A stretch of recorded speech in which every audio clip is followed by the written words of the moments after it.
उस समय की बात है जब भगवान शिव के पास कोई वाहन न था। उन्हें पैदल ही जंगल पर्वत की यात्रा करनी पड़ती थी। एक दिन माँ पार्वती उनसे बोली, आप तो संसार के स्वामी हैं, क्या आपको पैदल यात्रा करना शोभा देता है? शिव जी हंसकर बोले, देवी, हम तो रमते जोगी हैं, हमें वाहन से क्या लेना देना, भला साधु भी कभी सवारी करते हैं? पार्वती ने आंखों में आंसू भरकर कहा, जब आप शरीर पर भस्म लगाकर, बालों की जटा बनाकर, नंगे पांव कांटों भरे पथ पर चलते हैं तो मुझे बहुत दुख होता है। शिवजी ने उन्हें बार बार समझाया, परंतु वह जिद पर अड़ी रही। बिना किसी सुविधा के जंगल में रहना पार्वती को स्वीकार था, परंतु वह शिवजी के लिए सवारी चाहती थी। अब भोले भंडारी चिंतित हुए, भला वाहन किसे बनाए? उन्होंने देवताओं को बुलावा भेजा। नारद मुनि ने सभी देवी देवताओं तक उनका संदेश पहुंचा दिया। अब सभी देवता घबरा गए।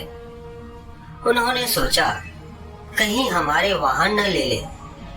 सभी कोई न कोई बहाना बनाकर अपने अपने महलों में बैठे रहे। यहाँ पार्वती उदास थी। शिवजी ने देखा कि कोई देवता नहीं पहुंचा है। उन्होंने एक हुंकार लगाई तो जंगल के सभी जंगली जानवर आ पहुंचे। शिवजी ने उनसे कहा, तुम्हारी माँ पार्वती चाहती है कि मेरे पास कोई वाहन होना चाहिए। बोलो, कौन बनेगा मेरा वाहन? सभी जानवर खुशी से झूम उठे। फिर एक छोटा सा खरगोश आगे बढ़ा। उसने कहा, भगवान, मुझे अपना वाहन बना ले, मैं बहुत मुलायम हूँ। इसे देख सभी जानवर हंस पड़े। फिर शेर गरजकर बोला, मूर्ख खरगोश, मेरे होते तेरी जरूरत कैसे हुई सामने आकर बोलने की? फिर बेचारा खरगोश चुपचाप कोने में बैठकर गाजर खाने लगा। फिर शेर हाथ जोड़कर बोला, प्रभु, मैं जंगल का राजा हूँ, शक्ति में मेरा कोई सामना नहीं कर सकता, मुझे अपनी सवारी बना ले। उसकी बात समाप्त होने से पहले हाथी बीच में बोल पड़ा। हाथी बोला, मेरे अलावा और कोई इस काम के लिए ठीक नहीं है प्रभु। मैं गर्मी के मौसम में अपनी सूंड में पानी भरकर महादेव को नहलाऊंगा। फिर क्या जंगली सुअर भी किसी से कम था। वह भी अपनी थुथुन हिलाते हुए कहने लगा, शिवजी, मुझे सवारी बना लो, मैं साफ सुथरे रहने की कोशिश करूंगा। कहकर वह अपने शरीर की कीचड़ चाटने लगा। फिर कस्तूरी हिरण ने नाक पर हाथ रखकर कहा, छी, कितनी बदबू आ रही है, चल भाग यहाँ से। मेरी पीठ पर तो शिवजी सवारी करेंगे। इसी तरह सभी जानवर अपना अपना दावा जताने लगे।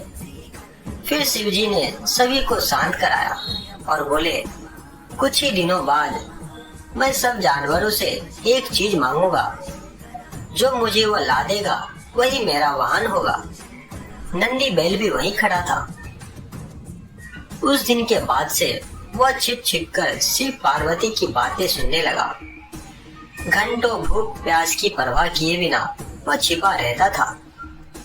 एक दिन उसे पता चल गया कि शिवजी बरसात के मौसम में सूखी लकड़ियों की मांग करेंगे, तो उसने पहले ही सारी तैयारी कर ली। फिर कुछ दिनों बाद बरसात का मौसम आया। सारा जंगल पानी से भर गया था। ऐसे में शिवजी ने सूखी लकड़ियों की मांग की तो सभी जानवर एक दूसरे का मुंह ताकने लगे। फिर नंदी बैल गया और बहुत सी लकड़ियों के गट्ठर ले आया। फिर भगवान शिव यह देखकर बहुत ही खुश हुए।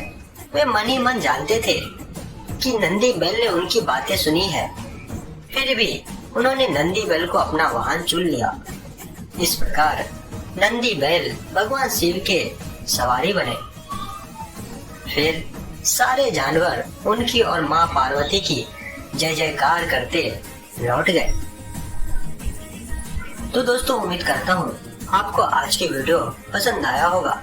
पसंद आया हो तो इसे लाइक शेयर जरूर कीजिएगा और ऐसे ही ज्ञानवर्धक वीडियोज के लिए आप हमारे इस चैनल को सब्सक्राइब जरूर कीजिएगा। धन्यवाद।